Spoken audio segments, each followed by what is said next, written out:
Boa noite, querido.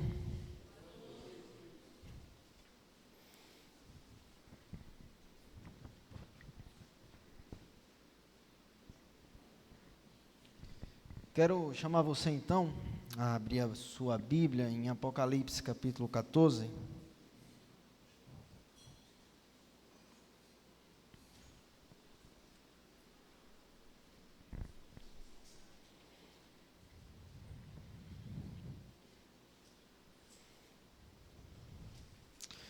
Apocalipse capítulo 14.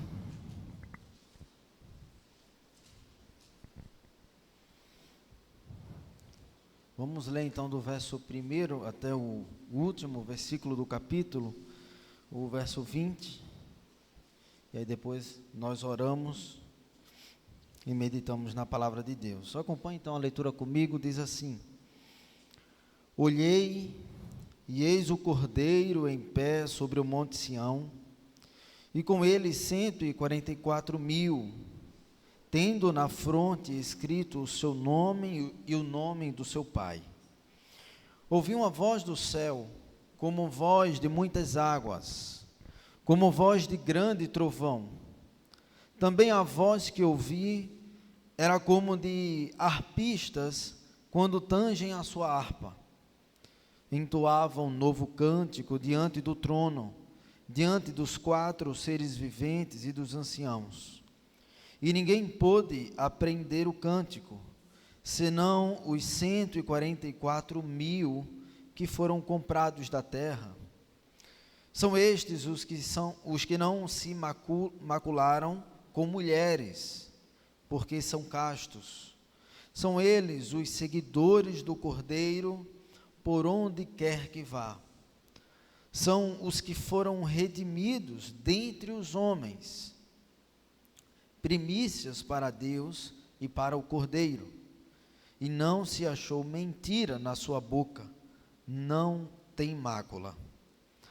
Vi outro anjo voando pelo meio do céu, tendo um evangelho eterno para pregar aos que se assentam sobre a terra, e a cada nação, e tribo, e língua, e povo, dizendo em grande voz: Temei a Deus e dai-lhe glória, pois é chegada a hora do seu juízo, e adorai aquele que fez o céu, e a terra, e o mar, e as fontes das águas. Seguiu-se outro anjo, o segundo, dizendo: Caiu a grande Babilônia, que tem dado a beber a todas as nações do vinho da fúria da sua prostituição. Seguiu-se a estes outro anjo, o terceiro, dizendo em grande voz: Se alguém adora a besta e a sua imagem, e recebe a sua marca na fronte ou sobre a mão, também esse beberá do vinho da cólera de Deus, preparado sem mistura do cálice da sua ira, e será atormentado com fogo e enxofre diante dos santos anjos e na presença do Cordeiro. A fumaça do seu tormento sobe pelos séculos dos séculos, e não tem descanso algum, nem de dia nem de noite. Os adoradores da besta e da sua imagem, e quem quer que receba a marca do seu nome. Aqui está a perseverança dos santos, os que guardam os mandamentos de Deus e a fé em Jesus. Então ouvi uma voz do céu, dizendo: Escreve, bem-aventurados os mortos, que desde agora morrem no Senhor. Sim, diz o Espírito, para que descansem das suas fadigas, pois as suas obras os acompanham. Olhei, e eis uma nuvem branca, e sentado sobre a nuvem, um semelhante a filho do homem, tendo na cabeça uma coroa de ouro, e na mão uma foice afiada. Outro anjo saiu do santuário, gritando em grande voz para aquele que se achava sentado sobre a nuvem: Toma a tua foice e ceifa, pois chegou a hora de ceifar, visto que a seara da terra já amadureceu. E aquele que estava sentado sobre a nuvem passou a sua foice sobre a terra, e a terra foi ceifada. Então saiu do santuário que se encontra no céu outro anjo, tendo ele mesmo também uma foice afiada. Saiu ainda do altar outro anjo, aquele que tem autoridade sobre o fogo, e falou em grande voz ao que tinha a foice afiada, dizendo: toma a tua foice afiada e ajunta os cachos da videira da terra, porquanto as suas uvas estão amadurecidas. Então o anjo passou a sua foice na terra e vindimou a videira da terra e lançou-a no grande lagar da cólera de Deus. E o lagar foi pisado fora da cidade, e correu sangue do lagar até aos freios dos cavalos, numa extensão de 1.600 estádios. Feche seus olhos, então, vamos orar. Deus, nós queremos com toda a humildade nos achegar diante da Tua Palavra, com plena consciência de que somos incapazes, Senhor, de apreendê-la de forma perfeita, imaculada e fiel, se não for o Teu Santo Espírito. É Ele que nos livra do erro, é Ele que opera em nós o entendimento, o discernimento das verdades da Tua Palavra. E é ao Senhor que nós rogamos que o Teu Espírito, Pai, esteja conosco agora, na iluminação da Tua revelação, para que ela se torne real aos nossos olhos e prática também às nossas vidas cotidianas em que vivemos aqui nesse mundo ainda. Que o Senhor nos dê a graça de compreender e que o Senhor pastoreie o nosso coração com as verdades daqui retiradas, Pai. Em nome de Jesus. Amém. Amém. Querido, antes da gente de fato adentrar nesse capítulo 14 que lemos de Apocalipse, eu quero fazer uma breve recapitulação com você daquilo que a gente vem tratado já há algum tempo e que é extremamente importante que você tenha em mente ainda todos esses momentos e as histórias e as revelações que a gente tratou então em momentos anteriores. Bem, você deve lembrar que a estrutura do livro de Apocalipse, ela é uma estrutura bem singular na Escritura. A história de Apocalipse não é uma história, não é um livro onde você lê de forma linear, ou seja, você não lê o livro de Apocalipse e entende que a história inicia no capítulo 1 e termina então essa história que inicia no capítulo 1 lá no último capítulo. Nós temos falado que a Apocalipse ele é estruturado de uma forma que ele é escrito em ciclos. Então, durante todo o livro, nós temos 7 ciclos, e esses ciclos, eles representam exatamente um momento específico da vida da igreja, da vida do Senhor Jesus, e da história que o Senhor Deus constrói na redenção da sua igreja na terra. Então, do capítulo 1 até o capítulo 3, então, da carta, do livro de Apocalipse, nós temos o que conhecemos ali como as 7 cartas às 7 igrejas, que então o Senhor Jesus se apresenta a João, e de João escreve essas cartas para essas 7 igrejas que nós conhecemos como as igrejas da diáspora, que eram espalhadas ali na época. Então nós temos ali 7 cartas com várias exortações, com várias instruções, para que a igreja do Senhor então continuasse a sua vida, fosse também exortada, instruída e encorajada a continuar firme no Evangelho. Então nós entramos no capítulo 4 até o capítulo 7, quando nós trabalhamos aqui então a grande visão que João tem do trono do Senhor. Então nós temos aquela ideia de que o Senhor Jesus, após ser morto e ressuscitar então ao terceiro dia, ele vai, e a visão que João tem é que ele está então no trono com o Senhor, e nesse trono com Deus Pai existe então o Cordeiro, que é exatamente o Senhor Jesus, que é coroado então para que ele assuma o seu reinado e estabeleça então, inicie então o reinado de fato efetivo da terra. E nessa visão nós temos o Cordeiro tomando da mão daquele que está sentado no trono um livro, e este livro tem então, que nós conhecemos como os 7 selos, e nós então trabalhamos aqui, e o Senhor Jesus abre selo por selo, mais uma vez representando esse ciclo do Apocalipse, 7 selos. Do 8º capítulo até o 11º, nós temos as 7 trombetas do juízo. O Senhor então anunciando 7 vezes que o juízo virá. E lembre-se, a cada ciclo há alguns detalhes a mais, não é? Às vezes o próprio apóstolo, ele adianta alguns assuntos que ele vai tratar lá na frente, mas ele já traz então para alguns capítulos e fala sobre essas verdades. Então, embora os ciclos eles se refiram ao mesmo tempo, que é a ascensão de Jesus até a sua segunda vinda, a cada ciclo há novas informações, há novos acontecimentos e novas verdades sendo reveladas.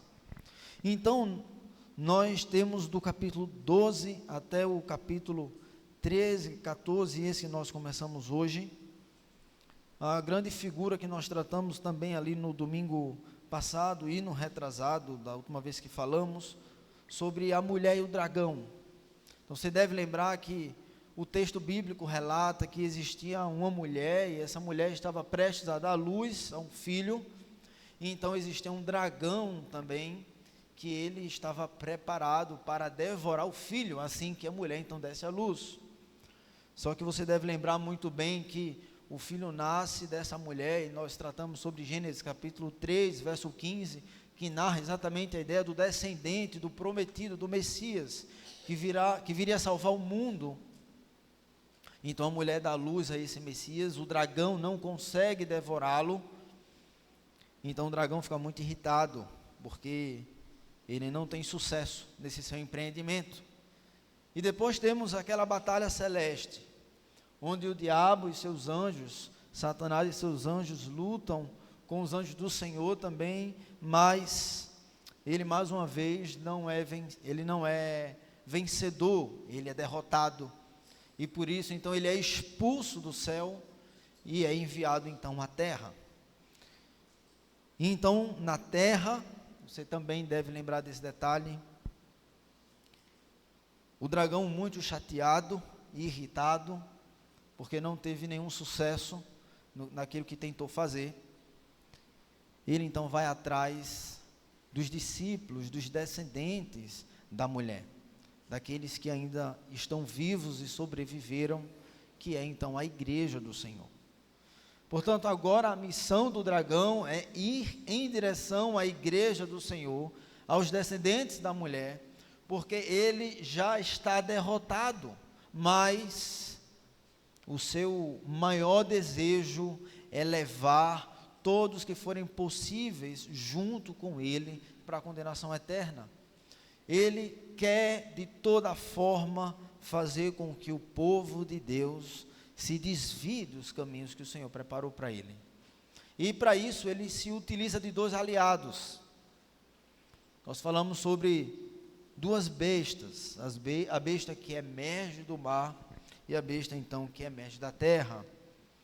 A besta que emerge do mar sendo caracterizada exatamente pelo império, por essa força política, militar, econômica, que de alguma forma ou de outra sempre contribui para tentar enganar e conduzir as pessoas a adorarem o dragão, isto é, todo o sistema do mundo, todas as investidas do mundo, para que a igreja do Senhor pereça. E nós temos isso desde o início, nós temos isso muito claro em Daniel, e falamos sobre isso aqui, um império que é levantado para destruir a igreja do Senhor.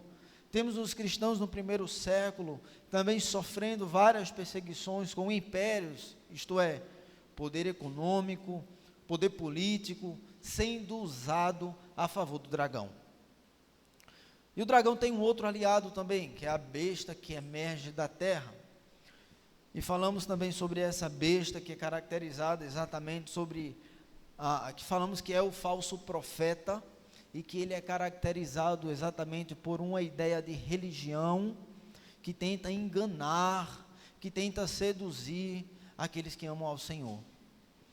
Então, esse falso profeta, essa religião que parece ser verdadeira, mas que na verdade é falsa, ela tem então o falso profeta como o seu maior senhor, e o falso profeta servindo ao dragão, exatamente para seduzir a igreja do Senhor, tirar a igreja do Senhor dos seus trilhos, e conduzi-la então também para a apostasia e para a incredulidade. Então chegamos, querido, no capítulo 14, onde o apóstolo João tem a visão a qual lemos, e aqui nós vamos falar sobre esse novo ciclo de 7.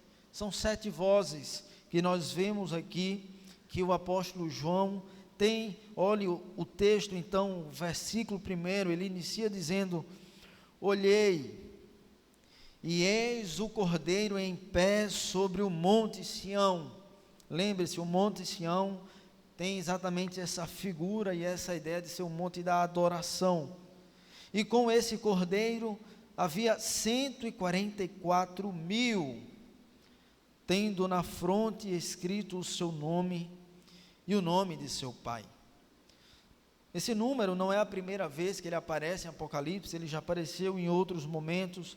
A ideia aqui de 144.000, como tendo a marca do Cordeiro, é basicamente um número para representar toda a igreja do Senhor. 144.000, em poucas palavras, é todos os eleitos de Deus, desde a fundação do mundo até o último dia. E a representação aqui do apóstolo João é exatamente a ideia de que são 12.000 das 12 tribos de Israel. Então a ideia aqui do apóstolo é: olha, existe um número específico e definido que são do Senhor. Só o Senhor sabe quem são, Ele tem isso, mas o fato é que existe algumas pessoas específicas, e essas pessoas têm na fronte escrito o nome do Cordeiro e o nome do seu pai. E aqui mais uma vez, uma referência à marca da besta. Lembra, a marca da besta é colocada tanto na fronte quanto na mão direita.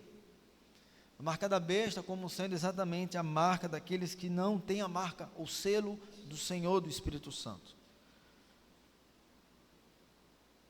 Então no verso 2 ele diz: ouvi, então a primeira voz, perceba, ouvi uma voz do céu, como voz de muitas águas, como voz de grande trovão. Também a voz que ouvi era como de arpistas, quando tangem a sua harpa. Então no verso 3 ele diz: entoavam um novo cântico diante do trono, diante dos 4 seres viventes e dos anciãos. E ninguém pôde aprender o cântico, senão, veja, senão os 144.000 que foram comprados da terra. Então, a primeira voz, querido, ela vem com essa ênfase muito forte naqueles eleitos que o Senhor tem para o seu povo. Ele é muito específico quando fala sobre o cântico, e veja, não são todos que aprendem, quem aprende o cântico são os 144.000, e o texto diz, aqueles que foram comprados na terra.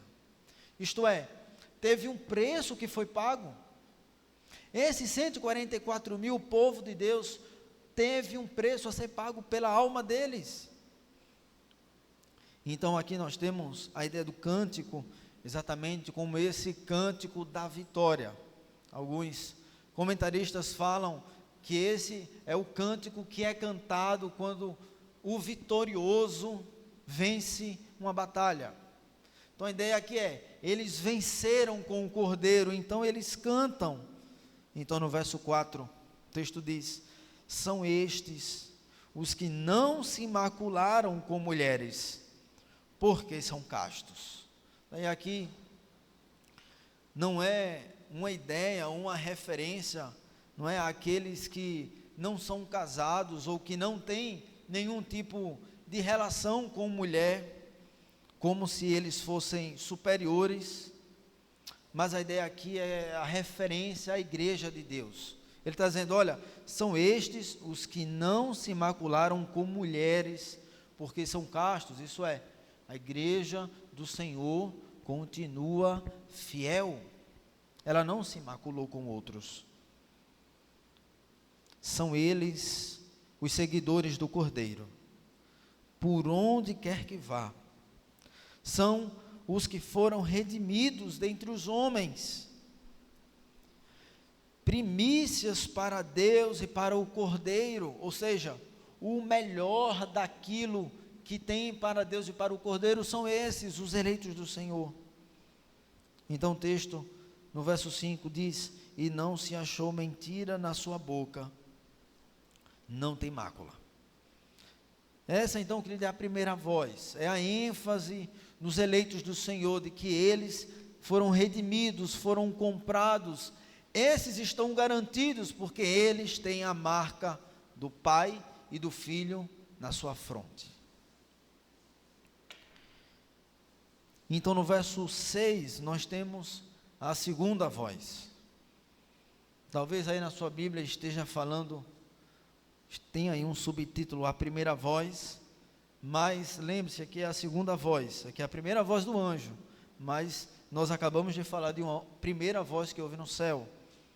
Então aqui a segunda voz, e o texto diz, vi outro anjo, voando pelo meio do céu, tendo um evangelho eterno para pregar aos que se assentam sobre a terra, e a cada nação, e tribo, e língua, e povo. E você deve lembrar que a palavra de Deus, ela é muito clara quando diz que aos anjos, não foi dado o privilégio de pregar o evangelho. Então a ideia aqui é uma representação de fato.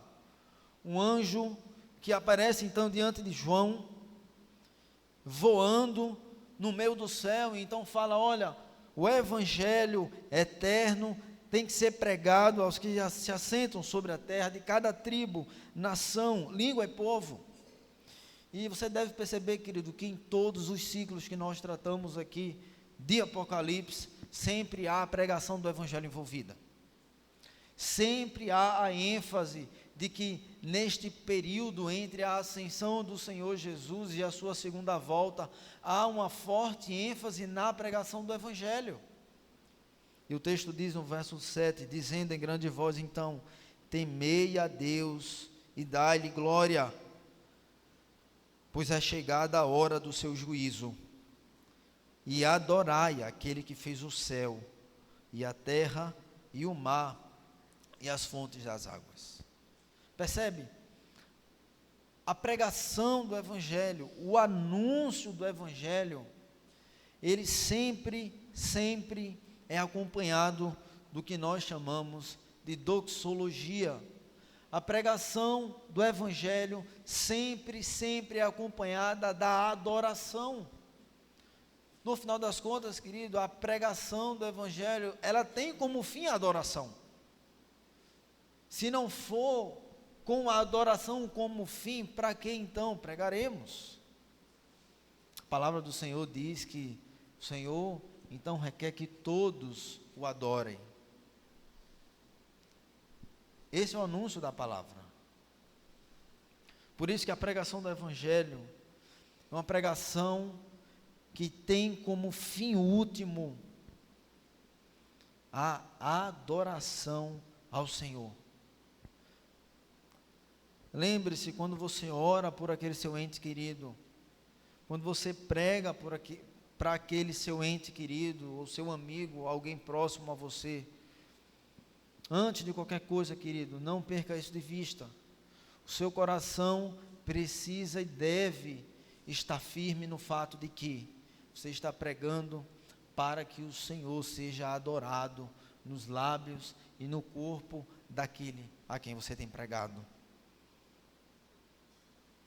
E não só no último dia, a pregação do Evangelho vai fazer com que o povo de Deus, esses 144 mil, sejam então resgatados. Mas no último dia, a própria natureza, ela geme constantemente pela sua renovação.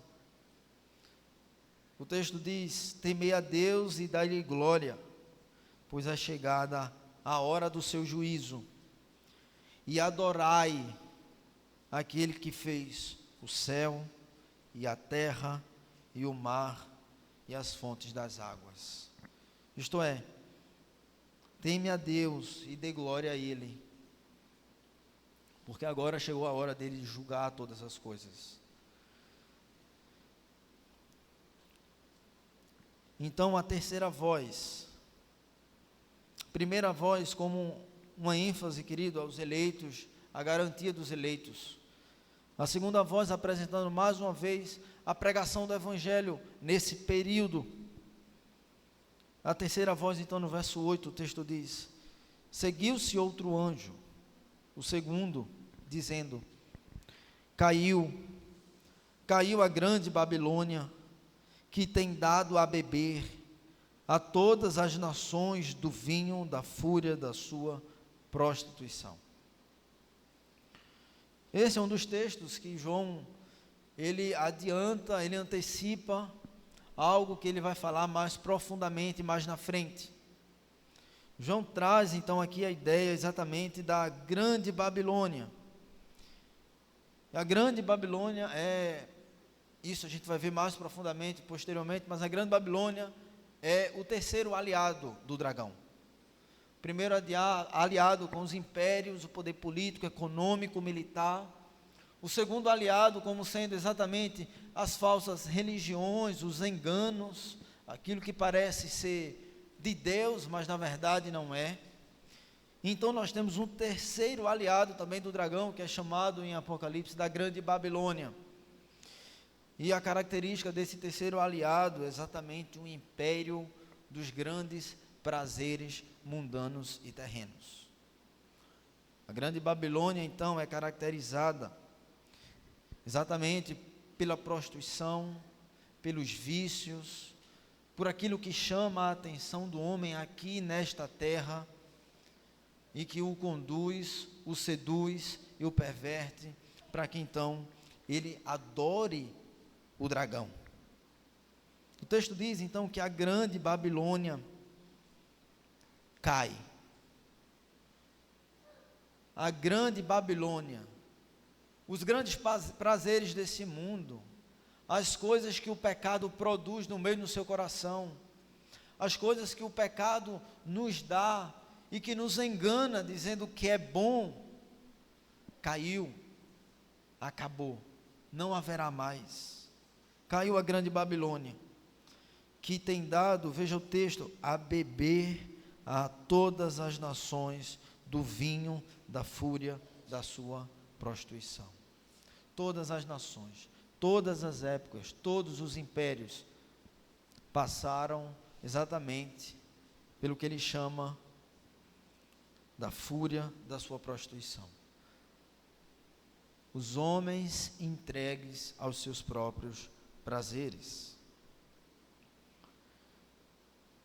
Então, querida, a quarta voz, versículo 9: seguiu-se a estes outro anjo, o terceiro, dizendo em grande voz: se alguém adora a besta e a sua imagem, e recebe a sua marca na fronte ou a mão, também esse beberá do vinho da cólera de Deus.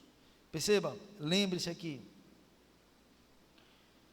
que a ideia da imagem da besta, da marca da imagem da besta, na fronte e na mão, tem a representação, nada mais, nada menos, do que aqueles que não foram selados pelo Espírito de Deus, aqueles que não foram marcados com a marca do Cordeiro, esses recebem a marca da besta. A marca da besta é a marca daqueles que não têm ao Senhor, durante toda a história. Então o texto diz, olha, aquele que recebe a marca na fronte ou sobre a mão, isto é, aqueles que vivem segundo os padrões do dragão, aqueles que vivem segundo os padrões do diabo, aqueles que vivem segundo os padrões deste mundo, que se dedicam todos os dias aos seus próprios prazeres e a adorar o dragão. Esses então também beberão do vinho da cólera de Deus, preparado sem mistura do cálice da sua ira. É muito interessante, querido, porque o apóstolo João, ele faz questão de registrar que sim, eles beberão do cálice da cólera de Deus, sem mistura. Isto é, naquela época, os vinhos eram bebidas muito fortes. Não havia todo o processo refinado que nós temos hoje, de um vinho mais tranquilo de se beber, vamos dizer assim. Naquela época os vinhos eram muito fortes. Então assim, muitas pessoas, e era comum se fazer isso, misturava vinho com água, para que ele ficasse mais tranquilo para se beber. E o que o texto fala aqui, então a referência do apóstolo João aqui é, olha, a esses será dado de beber o vinho da cólera de Deus, preparado sem mistura do cálice da sua ira. Isto é, a esses será dado de beber sem nenhum tipo de alívio. A esses será dado de beber toda a ira do Senhor, sem nenhum tipo de alívio. Não há nada que possa diminuir, não há nada que possa fazer com que não seja tão ruim assim. Então o texto diz, e será atormentado com fogo e enxofre, diante dos santos anjos e na presença do Cordeiro. E lembre-se, aqui ainda, sim, é no sentido de representação, de simbologia, mas a ideia aqui é exatamente essa que João quer passar. Sim, aqueles que têm a marca da besta, beberão do cálice da ira do Cordeiro, beberão do cálice da ira de Deus, que é preparado sem mistura. Então no verso 11 ele diz, a fumaça do seu tormento sobe pelos séculos dos séculos, e não tem descanso algum, nem de dia, nem de noite, os adoradores da besta e da sua imagem, e quem quer que receba a marca do seu nome. Então ele finaliza dizendo, aqui está a perseverança dos santos, os que guardam os mandamentos de Deus e a fé em Jesus. Percebe o contraste? A ideia aqui de João é exatamente fazer com que você perceba, que nós percebamos o quão profunda é a dor, quão profundo é o sofrimento daqueles que têm a marca da besta. Então ele diz, olha, está vendo, vocês que perseveram, vocês santos, vocês que guardam o mandamento de Deus, a fé em Jesus, vocês não passarão por isso. Vocês estão guardados no Cordeiro, vocês estão selados pelo Senhor. Perceba, em nenhum momento a ideia de João é passar aqui a ideia de que eu e você, a igreja do Senhor, ela cumpre muito bem o seu papel, que ela é muito boa, que ela obedece a todos os mandamentos, que ela caminha perfeitamente de acordo com a lei de Deus. Em nenhum momento o apóstolo João tem a intenção ou deixa isso parecer. A questão aqui, querido, do apóstolo é sempre, assim como toda a palavra de Deus, enfatizar a graça do Senhor Jesus. Ele diz, olha, está vendo, vocês vocês deveriam passar por isso também. A igreja do Senhor deveria passar também por isso, porque todos são pecadores. Vocês também deveriam beber do cálice da ira de Deus sem mistura também. Mas ele diz: olha, aqui está a perseverança dos santos, os que guardam os mandamentos de Deus e a fé em Jesus, ou seja, aqueles que estão no Cordeiro. Vocês não passarão por isso, vocês estão guardados e firmes no selo do Cordeiro. Então, a quinta voz diz, João diz, ouvi uma voz do céu, verso 13, dizendo: escreve, bem-aventurados os mortos, que desde agora morrem no Senhor. Sim, diz o Espírito, para que descansem das suas fadigas, pois as suas obras os acompanham. Não sei se você percebeu, mas nós falamos também nos outros ciclos sobre a ideia dos mártires da igreja, daqueles que perseveram até o fim, daqueles que, por exemplo, no primeiro século, precisavam dar a sua vida em troca, dar a sua vida porque confessavam ao Senhor Jesus e não queria negá-lo. Esses foram os mártires, foram aqueles que durante toda a história, não só no primeiro século, mas durante toda a história, dá a sua vida em prol do Evangelho, em prol do Senhor. E ele diz: olha, bem-aventurados os mortos, ou seja, felizes aqueles que morreram no Senhor. Felizes são aqueles que perseveraram até o fim, que guardaram os mandamentos de Deus. Mas não só isso, querido, o texto também pode ser entendido num contexto que vivemos, que não é um contexto onde ainda nós somos perseguidos e mortos por causa da nossa fé. Mas para mim e para você, no nosso dia a dia, sim, nós precisamos lembrar constantemente que a minha e a sua luta contra o nosso próprio coração, contra o pecado que habita em nós, contra o inimigo das nossas almas, continua todos os dias sem parar.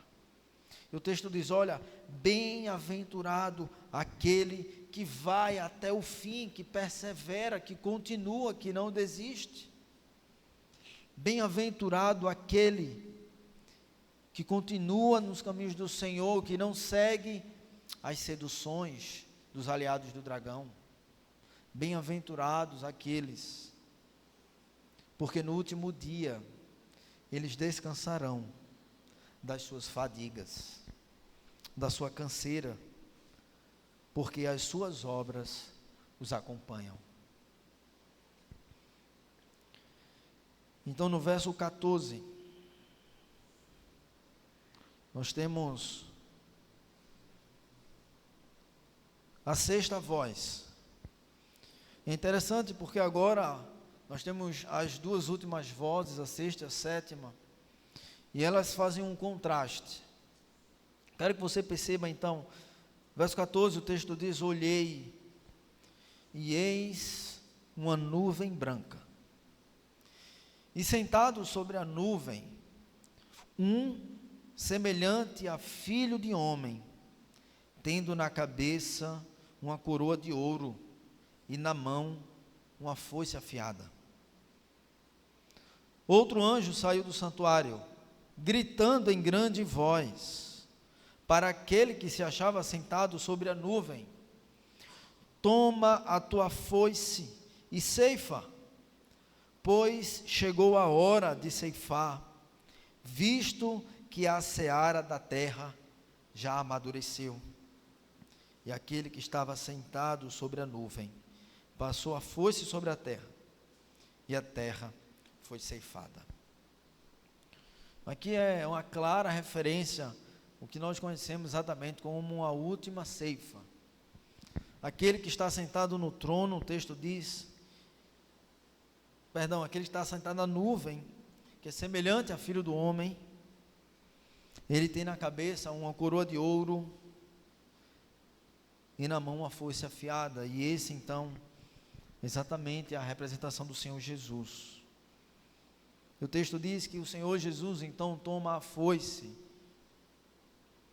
e o anjo diz, olha, está na hora de ceifar, vai e ceifa a terra, porque o quê? A seara da terra já amadureceu. Então ele que está sentado na nuvem, passa a ceifa, e toda a terra então é ceifada.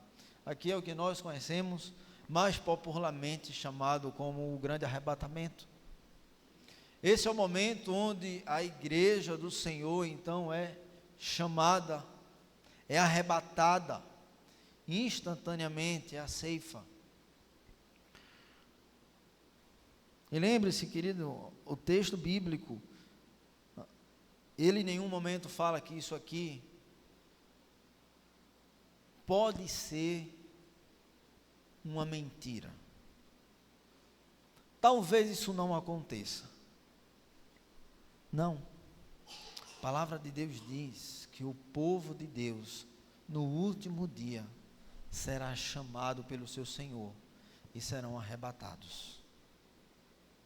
Os mortos ressuscitarão, se encontrarão com o Senhor, os vivos serão arrebatados. Mas não para aí. Esse é o motivo pelo qual eles serão arrebatados. Olha o verso 17. Então saiu do santuário, que se encontra no céu, outro anjo, tendo ele mesmo também uma foice afiada.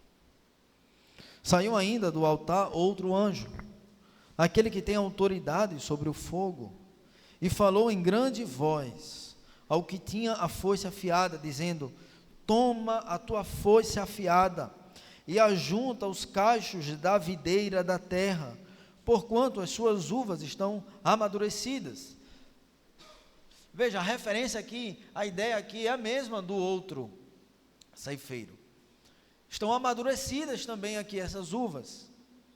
Mas veja o que é que acontece com elas, verso 19. Então, o anjo passou a sua foice na terra, e vindimou a videira da terra, e lançou-a no grande lagar da cólera de Deus. E o lagar fora pisado fora da cidade, e correu sangue do lagar até os freios dos cavalos, numa extensão de 1.600 estádios. Obviamente aqui também, querido, é uma representação, uma simbologia, mas eu quero que você perceba a gravidade com qual a palavra de Deus trata e revela exatamente esse último dia do furor de Deus. Existem algumas uvas que estão amadurecidas, mas que elas não têm a marca do cordeiro, elas têm a marca da besta. E essas uvas amadurecidas no último dia, elas também serão ceifadas. Mas a ceifa dessas uvas não será para o arrebatamento. O texto diz que a ceifa dessas, no verso 19, será para que elas sejam enviadas para o grande lagar da cólera de Deus. Eu não sei se você já viu ou sabe o que é um lagar, mas o lagar é basicamente um local muito grande, e esse é um método antigo, né, para se fazer vinho. Era um lugar muito grande, onde todas as uvas eram jogadas, como se fosse numa peneira gigante. Então eles jogavam aquelas uvas ali, e chamava várias pessoas, escravos, para que as uvas fossem pisadas, para que ao pisar as uvas, o suco dela saia. Então a partir dali era feito todo o processo do vinho. E veja o que é que o texto diz, que essas uvas amadurecidas, elas foram jogadas no grande lagar da cólera de Deus. A ideia aqui é que neste último dia, sim, querido, a simbologia e a representação desse último dia é de que aqueles que têm a marca da besta, aqueles que adoram o dragão, eles serão pisados.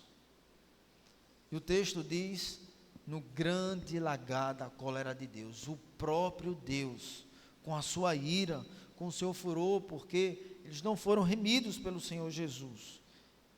Eles então são condenados. E o texto diz no verso 20, que correu sangue do lagar.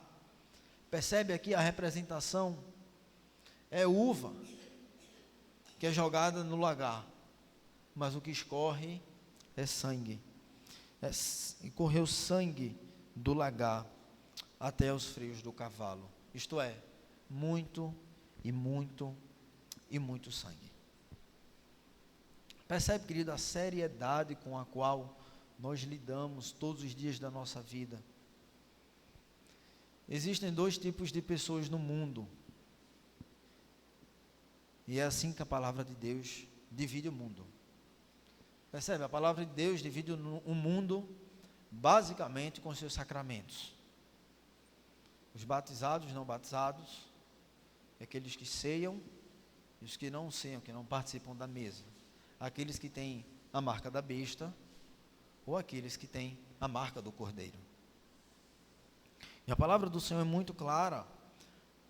As primeiras uvas, as amadurecidas que são ceifadas por aquele que está sentado na nuvem, são então levados ao arrebatamento para estar com o Senhor eternamente. Mas então aqueles que ficaram, eles serão então pisados no lagar da ira de Deus. O que é que eu quero então, querido? Algumas aplicações para a gente hoje. Com essas verdades então. Aqui se encerra mais um ciclo. Desde a ascensão do Senhor Jesus, até então a sua volta. Se encerra mais um ciclo de 7 no livro de Apocalipse. E eu quero então enfatizar com você, mais uma vez, que Deus continua a reinar sobre todas as coisas. Deus continua a governar todas as coisas, inclusive os aliados do dragão, inclusive o próprio dragão. Todos são governados pelo Senhor Deus que habita nos céus. Eles só vão até onde o Senhor deixa, eles só fazem até onde o Senhor quer que eles façam, porque o Senhor continua a governar e reinar todas as coisas. Já é um fato dado. Cristo venceu, Satanás foi vencido, ele está desesperado, e essa é a grande tentativa dele, é fazer com que a igreja do Senhor se desvie dos seus caminhos, se desvie dos seus caminhos através da santidade. Ele quer fazer, querido, com que os seus aliados, as seduções dele, seja a imposição por meio dos impérios do mundo, seja por meio da grande Babilônia, dos desejos dessa terra, do meio do seu coração, seja por meio do falso profeta, das falsas religiões, das falsas verdades, das mentiras.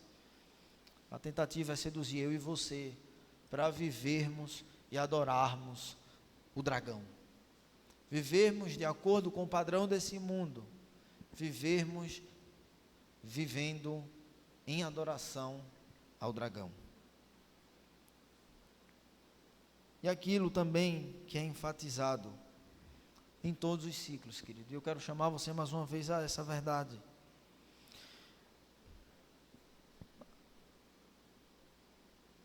A segunda voz, ela enfatiza um evangelho que é pregado para todos os que se assentam sobre a terra, a cada nação, tribo, língua e povo. A pregação do evangelho como sendo uma obrigação e um privilégio do povo de Deus.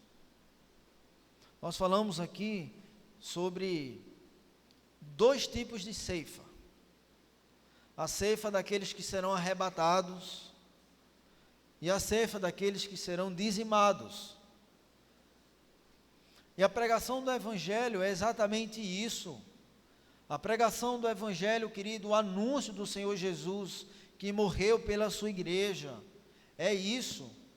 O Evangelho do Senhor Jesus salva. O Evangelho do Senhor Jesus conduz muitas pessoas para longe da condenação eterna, para que elas adorem a Deus. Mas o Evangelho do Senhor Jesus, quando rejeitado também, ele conduz aqueles que os rejeitam à condenação eterna. A pergunta que eu e você precisamos fazer é: nós estamos em qual desses lugares? Você está na primeira ceifa ou você está na segunda ceifa? Você está naquela a qual é arrebatado ou você está naquela a qual é enviado para o lagar da cólera de Deus? Essa é uma resposta, querido, que eu e você precisamos, essa é uma pergunta que eu e você nos precisamos fazer todos os dias, ao deitar na cama. A palavra do Senhor, ela dá alento àqueles que estão em Cristo Jesus. A palavra do Senhor dá garantias para aqueles que estão em Cristo Jesus.